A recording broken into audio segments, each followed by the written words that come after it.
Ano yan? Naalala mo nung... Yun, yan ako.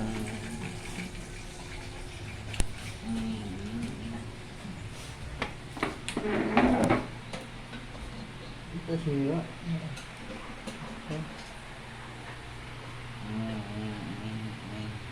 Okay na?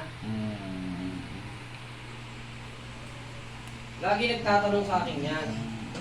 Sabi niya, pre, kamusta na yung ganito-ganito na dito meron ng alam mo na.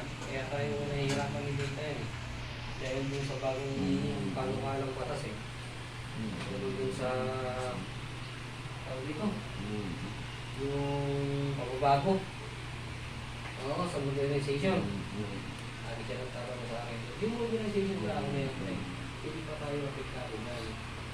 Kasi yung ano namin, yung asosyan namin, every 3 months yan, nagpo-donate kami.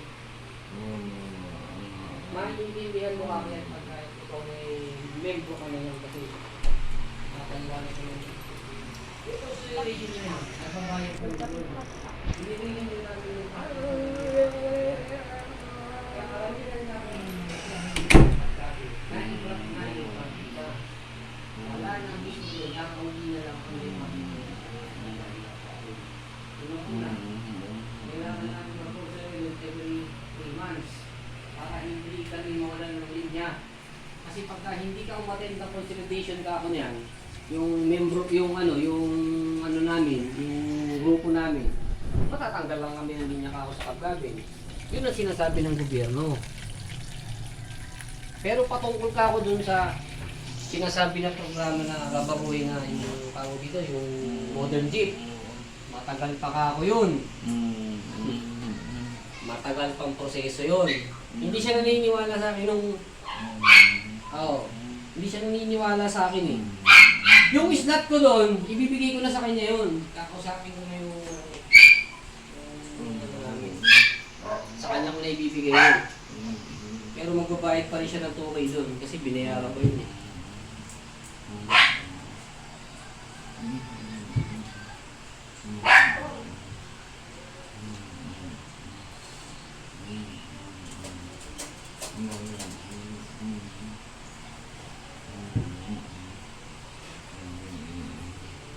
Kasi ako, pagka hindi ko ako mag-consolidate dyan, talagang wala kayo.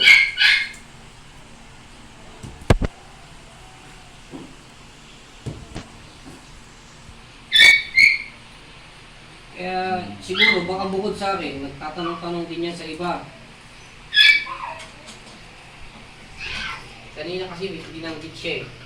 Sabi niya, kilala mo ba si Jojo? Si Jojo na Sebastian, sabi niya. Oo, membro namin yun eh. Yung taga-Porto, sabi ko nga nun. Ano yun, ex-abroad ka ako yun. Dati ka akong may tricycle din yun. Oo nga, sabi niya sa akin, pero binenta na daw niya. Yung jeep na yan ka ako na nilalabas niya na yan, yung kulay green. Kilala ko dating may-ari niyan. Si Putas ka ako dati ang may-ari niyan. Alam mo ba ako magkano pagkakabit ni Jojo dyan? 260 yan. Natawaran lang yan hanggang 250. Hindi naman sa nangyayabang ako. Tignan mo ako yung tsura ng jeep ko sa jeep niya. Napakalayo ka ako. Sabi niya nga, oo nga daw. Mas maganda nga daw yung jeep. Eh talaga mas maganda. Kasi tignan mo ako yung pinakakain niya. Nakita ko na lang yung